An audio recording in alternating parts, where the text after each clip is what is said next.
ಧಾರ್ಮಿಕ ಮಾಹಿತಿ Kannada YouTube channel ವತಿಯಿಂದ ವಿಡಿಯೋವನ್ನು ವೀಕ್ಷಣೆ ಮಾಡ್ತಿರ್ತಕ್ಕಂಥ ವೀಕ್ಷಕರಿಗೆಲ್ಲರಿಗೂ ಸಹ ಶುಭ ವಂದನೆಗಳು. ಸ್ನೇಹಿತರೆ, ಇಂದು ದಿನಾಂಕ 4 ನವೆಂಬರ್ 2025 ಶುಭ ಮಂಗಳವಾರ. ಸೊ ರಾಹುಕಾಲ ಬಂದುಬಿಟ್ಟು ಮಧ್ಯಾಹ್ನ 2:58 ಸಂಜೆ 4:25 ಇರುತ್ತೆ. ಹಾಗೆಯೇ ಅಮೃತ ಕಾಲ ಬಂದುಬಿಟ್ಟು ಬೆಳಗ್ಗೆ 10:25 ಮಧ್ಯಾಹ್ನ 11:51 ಇರುತ್ತೆ. ಸ್ನೇಹಿತರೆ ನಮಸ್ಕಾರ. ಈ ಒಂದು ವಿಡಿಯೋದಲ್ಲಿ 12 ರಾಶಿಗಳ ಫಲಾನುಫಲ ಹೇಗಿದೆ ಅನ್ನೋದನ್ನು ನೋಡೋಣ. ಮೊದಲನೇದಾಗಿ ಮೇಷರಾಶಿಯವರಿಗೆ ಇಂದು ಕೆಲಸ ಕಾರ್ಯಗಳಲ್ಲಿ ಜಯ ಹಾಗೂ ಅವರ ವ್ಯಾಪಾರ ಉದ್ಯೋಗಗಳಲ್ಲಿ ಧನಲಾಭವನ್ನು ಕಾಣಬಹುದು. 12 ಗಂಟೆಯಿಂದ 1:45 ಅವರಿಗೆ ಸ್ವಲ್ಪ ಕೆಟ್ಟ ಸಮಯ ಆಗಿರೋದ್ರಿಂದ ಆ ಒಂದು ಸಮಯದಲ್ಲಿ ಅವರು ಜಾಗ್ರತೆಯನ್ನು ವಹಿಸ್ಕೊಳ್ಳೋದು ಒಳ್ಳೆಯದು ಅಂತ ಹೇಳ್ಬೋದು. ಹಾಗೆಯೇ ಅವರ ಆರೋಗ್ಯದಲ್ಲಿ ಕೊಂಚ ಸಮಸ್ಯೆ ಇರ್ಬೋದು, ತಲೆನೋವು, ಶೀತ, ಈ ಥರ ಏನಾದರೂ ಸಣ್ಣ ಪುಟ್ಟ ಸಮಸ್ಯೆ ಇದ್ದರೆ ಅದಕ್ಕೆ ಪರಿಹಾರನ ಅವರೇ ಮಾಡ್ಕೋಬೇಕು. ಅದು ಬಿಟ್ಟು ಇನ್ನು ಸುಬ್ರಹ್ಮಣ್ಯ ಸ್ವಾಮಿಯ ಆರಾಧನೆಯಿಂದ ಈ ಒಂದು ರಾಶಿಯವರಿಗೆ ತುಂಬ ಒಳ್ಳೆಯದಾಗುತ್ತೆ ಹಾಗೂ ಆ ಒಂದು ದೇವರ ಆಶೀರ್ವಾದದಿಂದ ಅವರ ಎಲ್ಲ ಕೆಲಸ ಕಾರ್ಯಗಳಲ್ಲೂ ಸಹ ಶುಭ ಮತ್ತು ಜಯವನ್ನು ಕಾಣಬಹುದು. ಹಾಗೆಯೇ ಇವತ್ತು ಲಕ್ಷ್ಮಿಯ ಒಂದು ಕೃಪಾ ಕಟಾಕ್ಷ ಅವರ ಮೇಲೆ ಇರೋದ್ರಿಂದ ವ್ಯಾಪಾರ ಹಾಗೂ ಉದ್ಯೋಗದ ಸ್ಥಳಗಳಲ್ಲಿ ಶಾಂತಿಯಿಂದ ವರ್ತನೆ ಮಾಡಿದರೆ ಅವರಿಗೆ ಧನಲಾಭ ಖಂಡಿತ ಇರುತ್ತದೆ.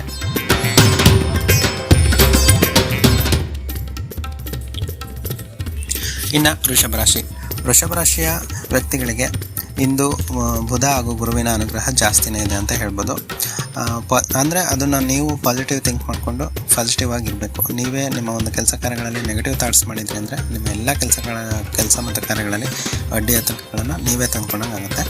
ಹಾಗೆಯೇ ಈ ವೃಷಭ ರಾಶಿಯವರಿಗೆ ಏನಂತಂದರೆ ಮಂಗಳವಾರದಂದು ಅವರಿಗೆ ಆರೋಗ್ಯ ಸಮಸ್ಯೆಯಲ್ಲಿ ತುಂಬ ಹೆಚ್ಚು ಅಂತಲೇ ಹೇಳ್ಬೋದು. ಆರೋಗ್ಯ ಕಡೆ ಏಕೆ ಅಂತಂದರೆ ಅವರಿಗೆ ಹೊಟ್ಟೆ ನೋವಿನ ಅಥವಾ ಬೆನ್ನು ನೋವಿನ ಈ ಥರ ಒಂದು ತೊಂದರೆಗಳು ಆರೋಗ್ಯದಲ್ಲಿ ಸಮಸ್ಯೆ ಬಂದೇ ಬರುತ್ತೆ. ಇದಕ್ಕೆ ನೀವು ಆಗಿಂದಾಗಲೇ ಟ್ರೀಟ್ಮೆಂಟ್ನ ತೊಗೊಂಡ್ಬಿಡ್ಬೇಕು. ಇಲ್ಲ ಅಂತಂದರೆ ಅದು ಹೆಚ್ಚಿನ ಪ್ರಮಾಣದಲ್ಲಿ ತೋರಿಸ್ಕೊಳ್ಳುತ್ತೆ. ಸೊ ಹಾಗಾಗಿ ವೃಷಭ ರಾಶಿಯವರಿಗೆ ನಾವು ಎಚ್ಚರಿಕೆ ಏನು ಹೇಳ್ತಿದ್ದೀವಿ ಅಂತಂದರೆ, ನಿಮ್ಮ ಒಂದು ಏನು ಈ ಆರೋಗ್ಯ ಸಮಸ್ಯೆ ಕಾಡ್ತಾ ಇದೆ ಇದು ನಿಮ್ಮ ಗ್ರಹಗಳ ಚಲನವಲನದಿಂದ ಆಗ್ತಾ ಇರೋದು. ಸೊ ಈ ಹೊಟ್ಟೆ ನೋವು ಮನೆಯಲ್ಲಿರ್ತಕ್ಕಂಥ ಗೃಹಿಣಿಯರಿಗೆ ಇದು ಹೆಚ್ಚಾಗಿ ಕಂಡುಬರುತ್ತೆ. ಸೊ ಇದಕ್ಕೆ ನೀವು ಆಗಿಂದಾಗೆ ಡಾಕ್ಟರ್ನ ಕಂಡು ಟ್ರೀಟ್ಮೆಂಟ್ ತೊಗೊಂಡ್ರೆ ಒಳ್ಳೆಯದು ಅಂತಲೇ ಹೇಳ್ಬೋದು. ಹಾಗೆಯೇ ನೀವು ಇನ್ನು ಮಂಗಳವಾರ ದಿನ ಏನು ಮಾಡ್ತೀರಾ ತಪ್ಪು ಅಂತಂದರೆ, ನಿಮಗೆ ಯಾರು ನಂಬಿಕೆಗೆ ಅರ್ಹ ಇರಲ್ಲ ಅಂತರ್ ಸ್ನೇಹ ಮಾಡೋಕ್ಕೆ ನೀವು ಓಡಾಡ್ತಾ ಇರ್ತೀರ. ಅವರು ಆ್ಯಕ್ಚುಲಿ ನಿಮಗೆ ಬೆನ್ನಿನ ಚೂರಿ ಆಗ್ತಿರ್ತಾರೆ. ಬಟ್ ಅಂಥ ಒಂದು ವ್ಯಕ್ತಿಗಳನ್ನು ನೀವು ಜಾಸ್ತಿ ನಂಬ್ತೀರಾ. ಮನೆಯಲ್ಲಿ ತಂದೆ ತಾಯಿಗಳು ಆಗಲಿ ಅಥವಾ ಸೊಸೆಯಂದ್ರೆ ನೀವಾಗಿದ್ದರೆ ನಿಮ್ಮ ಅತ್ತೆ ಮಾವರಾಗಿ ಅವ್ರು ಏನಾದರೂ ನಿಮಗೆ ಒಂದು ಒಳ್ಳೆ ಮಾತನ್ನ ಹೇಳಕ್ಕೆ ಬಂದರೂ ನೀವು ಅದನ್ನು ತಿರಸ್ಕಾರ ಮಾಡ್ತೀರಾ, ಕೇಳೋದಿಲ್ಲ, ಮೊಂಡ್ತನ ಮಾಡ್ತೀರಾ. ನಿಮ್ಮ ಹಣೆ ಬರೋಣ ನೀವೇ ಚೇಂಜ್ ಮಾಡ್ಕೊತೀರ. ಸೊ ದಯವಿಟ್ಟು ಹಾಗೆಲ್ಲ ಮಾಡೋಕ್ಕೆ ಹೋಗಬೇಡಿ. ಹಿರಿಯರಿಗೆ ಗೌರವ ಕೊಟ್ಟು ಅವರ ಒಂದು ಮಾತನ್ನು ನೀವು ಕೇಳಿ. ಅವರು ಯಾರು ಸ್ನೇಹ ಮಾಡೋ ಅಂತಾರೆ ಅವ್ರದ್ದು ಮಾಡಬೇಕು, ಯಾರ ಹತ್ರ ಮಾತಾಡಬೇಡ ಅಂತಾರೆ ಅವ್ರ ಹತ್ರ ನೀವು ಮಾತಾಡೋಕ್ಕೆ ಹೋಗಬೇಡಿ. ಯಾಕಂದರೆ ಇಂದಿನ ದಿನ ಈ ಒಂದು ಮಂಗಳವಾರ ದಿನ ಯಾರು ನಿಮಗೆ ಬೆನ್ನಿನ ಚೂರಿ ಆಗ್ತಾರೆ ಅವ್ರ ಸ್ನೇಹನ ನೀವು ಜಾಸ್ತಿ ಮಾಡೋಕ್ಕೆ ಹೋಗ್ತಾ ಇರ್ತೀರ. ಸೊ ಇದನ್ನು ನೀವು ತಪ್ಪಿಸ್ಕೊಂಡ್ರಿ ಅಂದರೆ ನಿಮ್ಮ ಒಂದು ಈ ದಿನ ಏನಿದೆ ತುಂಬ ಚೆನ್ನಾಗಿರುತ್ತೆ ಅಂತಲೇ ಹೇಳ್ಬೋದು. ಹಾಗೆಯೇ ಇವೆಲ್ಲ ತೊಂದರೆಗಳನ್ನು ನೀವು ಪರಿಹಾರ ಮಾಡ್ಕೋಬೇಕಪ್ಪ ಅಂದರೆ ಹಸಿರು ಗಿಡಗಳಿಗೆ ನೀವು ಸ್ವಲ್ಪ ಸಿಹಿ ಪದಾರ್ಥ ಏನಾದರೂ ಇದ್ದರೆ ನಿಮ್ಮ ಮನೆಯಲ್ಲಿ ಸಕ್ಕರೆ ಅಥವಾ ಬೆಲ್ಲ ಇದನ್ನು ನೀವು ಹಸಿರು ಗಿಡದ ಮೇಲೆ ಹಾಕಿ ಅದು ಹಾಕೋದ್ರಿಂದ ಅಲ್ಲಿರೋ ಸಣ್ಣ ಇರುವೆಗಳು ಅದು ಇದು ತಿನ್ನೋದ್ರಿಂದ ನಿಮ್ಮ ಒಂದು ಪಾಪ ಪರಿಹಾರ ಆಗಿ ನಿಮಗೆ ಒಳ್ಳೆಯದಾಗುತ್ತೆ. ಇನ್ನು ಮಿಥುನ ರಾಶಿಗೆ ಈ ಒಂದು ಮಂಗಳವಾರದ ದಿನ ಶುಭವಾಗಿದೆ. ಈ ದಿನದಿಂದ ಅವರಿಗೆ ಗುರುವಿನ ಅನುಗ್ರಹ ಜಾಸ್ತಿ ಇರೋದ್ರಿಂದ ಅವರು ಏನೇ ಸಂಕಲ್ಪ ಮಾಡ್ಕೊಂಡ್ರೂ ಕೂಡ ಅದು ಒಳ್ಳೆಯದೇ ಆಗುತ್ತೆ.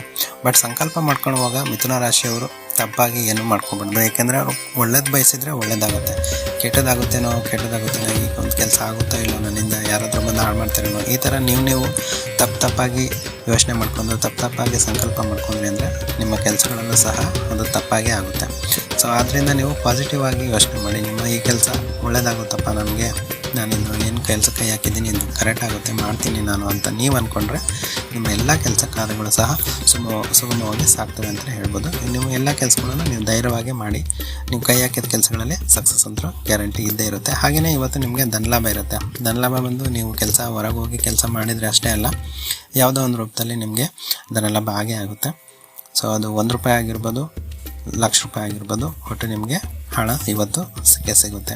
ಹಾಗೆಯೇ ನಿಮಗೆ ದೃಷ್ಟಿ ಕೂಡ ಜಾಸ್ತಿ ಆಗೋದ್ರಿಂದ ನೀವಿವತ್ತು ಬೆಳಗ್ಗೆ ನೀವು ಆಚೆ ಯಾವುದೇ ಒಂದು ಕೆಲಸಕ್ಕೆ ಹೋಗುವಾಗೂ ಸಹ ದೃಷ್ಟಿ ತೆಗೆಸ್ಕೊಂಡು ಹೋಗೋದ್ರಿಂದ ನಿಮಗೆ ಇವತ್ತಿನ ಏನು ತೊಂದರೆ ಆಗುತ್ತೆ ಅದು ಸ್ವಲ್ಪ ಕಡಿಮೆ ಆಗುವಂಥ ಸಂಭವ ಇದೆ. ಹಾಗೆಯೇ ಈ ಮಿಥುನ ರಾಶಿಯವರಿಗೆ ಇಂದಿನ ಒಂದು ಲಕ್ಕಿ ನಂಬರ್ ಬಂದುಬಿಟ್ಟು 3 ಆಗಿರುತ್ತೆ. ಇನ್ನು ಲಕ್ಕಿ ಕಲರ್ ಬಂದುಬಿಟ್ಟು ಗುಲಾಬಿ ಕಲರ್ ಆಗಿರುತ್ತೆ.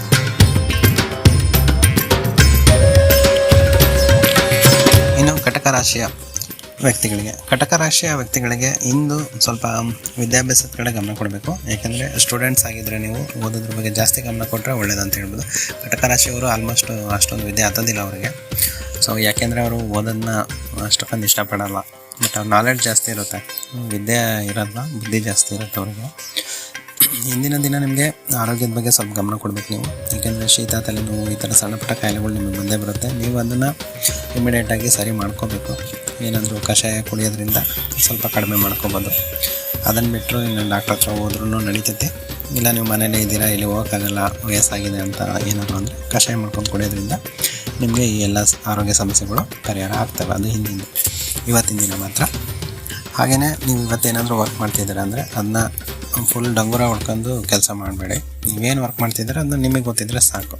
ನಿಮಗೆ ಅದರಿಂದ ಏನೋ ಒಂದು ಪ್ರಾಫಿಟ್ ಬರುತ್ತೆ ಅಂತಂದರೆ ನೀವು ಅದನ್ನು ಮಾಡಿ, ಅದರಿಂದ ನಿಮಗೆ ಒಳ್ಳೆಯದಾಗುತ್ತೆ. ಇವತ್ತು ಗುರುವಿನ ಆಶೀರ್ವಾದ ಕೂಡ ನಿಮಗಿರುತ್ತೆ. ಅದನ್ನು ಬಿಟ್ಟು ನೀವು ಅದನ್ನು ನಾನು ಅದು ಮಾಡ್ತೀನಿ ಇದು ಮಾಡ್ತೀನಿ ಅಂತ ಊರು ತುಂಬ ಹೇಳ್ಕೊತ ಓಡಾಡಿ ಎಲ್ಲ ಅವ್ರಿಗೆ ಫೋನ್ ಮಾಡಿ ನಿಮ್ಮ ಸ್ನೇಹಿತರಿಗೆಲ್ಲ ಹೇಳೋದ್ರಿಂದ ದೃಷ್ಟಿ ಆಗುತ್ತೆ ಹೊರತು ನಿಮಗೆ ಯಾವುದೇ ರೀತಿಯ ಲಾಭ ಆಗೋದಿಲ್ಲ. ಸೊ ಇವತ್ತಿನ ನಿಮ್ಮ ಲಕ್ಕಿ ನಂಬರ್ ಬಂದುಬಿಟ್ಟು 8. ಹಾಗೆಯೇ ಕಲರ್ ಬಂದುಬಿಟ್ಟು ನೀಲಿ. ಇನ್ನು ಸಿಂಹರಾಶಿಯ ವ್ಯಕ್ತಿಗಳು ಇಂದು ತುಂಬ ಅದೃಷ್ಟ ಮಾಡಿದ್ದಾರೆ. ಯಾಕೆಂದರೆ ಈ ಒಂದು ಮಂಗಳವಾರ ತುಂಬ ಒಳ್ಳೆಯ ದಿನ. ಅವರೆಲ್ಲ ಕೆಲಸ ಕಾರ್ಯಗಳು, ವ್ಯಾಪಾರ ಉದ್ಯೋಗಗಳಲ್ಲಿ ಧನಲಾಭ ಇರೋದಂತ ಗ್ಯಾರಂಟಿ. ಧನಲಾಭ ಆಗೇ ಆಗುತ್ತೆ. ಬಟ್ ಆ ಒಂದು ಪ್ರಾಫಿಟ್ನ ಅವರು ದುರಂಕಾರವಾಗಿ ತೊಗೊಂಡ್ಬಿಡ್ತಾರೆ. ಸೊ ಕೋಪ, ದುಃಖ ಎಲ್ಲ ವ್ಯಕ್ತಿಗಳಲ್ಲೂ ಕಾಮನ್ನು. ಆದರೆ ಸಿಂಹರಾಶಿಯವರು ಇಂದಿನ ದಿನ ಸ್ವಲ್ಪ ಕೋಪನ ಕಮ್ಮಿ ಮಾಡ್ಕೊಳ್ಳಿ, ದುಃಖನೂ ಕಮ್ಮಿ ಮಾಡ್ಕೊಳ್ಳಿ. ನೀವು ಬೇಜಾರನೂ ಆಗಬಾರ್ದು, ಕೋಪನೂ ಮಾಡ್ಕೊಬಾರ್ದು, ಅತಿ ದುರಾಸೆನೂ ಪಡ್ಕೊಬಾರ್ದು. ಯಾವುದೋ ಒಂದು ವ್ಯವಹಾರ ಮಾಡ್ತಿರ್ತೀರ, ಅದರಲ್ಲಿ ನಿಮಗೆ ಬರೋತಕ್ಕಂಥ ಪ್ರಾಫಿಟ್ ಬರ್ತಾನೆ ಇದೆ. ಅದರಲ್ಲಿ ಕೊಂಚ ನೀವು ಬಡವರಿಗೆ ಸಹಾಯ ಮಾಡಿ. ಹಾಗೆಯೇ ನಿಮ್ಮ ಒಂದು ಒಳ್ಳೆಯ ಸ್ನೇಹಿತರನ್ನ ಭೇಟಿ ಮಾಡ್ತೀರಾ. ಇವತ್ತು ಒಳ್ಳೆಯ ಮೃಷ್ಟಾನ್ನ ಭೋಜನ ಕೂಡ ಮಾಡ್ತೀರಾ. ಈ ಒಂದು ಅದ್ಭುತವಾದ ಸಮಯ ಕೂಡ ಇವತ್ತಿದೆ ನಿಮಗೆ. ಅದೃಷ್ಟ ದಿನ ಆಗಿರೋದ್ರಿಂದ ಒಳ್ಳೆಯ ಸ್ನೇಹಿತರ ಜೊತೆ ಹೋಗಿ ಹೊರಗಡೆ ಹೋಟೆಲ್ಸಲ್ಲೋ ಅಥವಾ ಮನೆಯಲ್ಲೋ ಎಲ್ಲೋ ಮೃಷ್ಟಾನ್ನ ಭೋಜನ ನೀವು ಮಾಡ್ತೀರಾ. ಹಾಗೆಯೇ ಯಾವುದಾದ್ರೂ ಒಂದು ಶಕ್ತಿ ದೇವತೆಯ ದೇವಸ್ಥಾನಕ್ಕೆ ಹೋಗ್ಬಿಟ್ಟು ಅಲ್ಲಿ ಪೂಜೆ ಮಾಡಿಸೋದ್ರಿಂದ ಕೂಡ, ಅರ್ಚನೆ ಮಾಡಿಸೋದ್ರಿಂದ ಕೂಡ ನಿಮಗೆ ಇನ್ನೂ ಒಳ್ಳೆಯ ಫಲಗಳು ಸಿಗುವಂಥ ಚಾನ್ಸಸ್ ಇದೆ. ಬಡವರಿಗೆ ಸಹಾಯ ಮಾಡಿ, ವ್ಯಾಪಾರದಲ್ಲಿ ಲಾಭಗಳು ಆಗ್ತಾ ಇರುತ್ತೆ. ಆರೋಗ್ಯ ಏನು ಸಮಸ್ಯೆ ಇಲ್ಲ, ಚೆನ್ನಾಗಿದ್ದೀರಾ.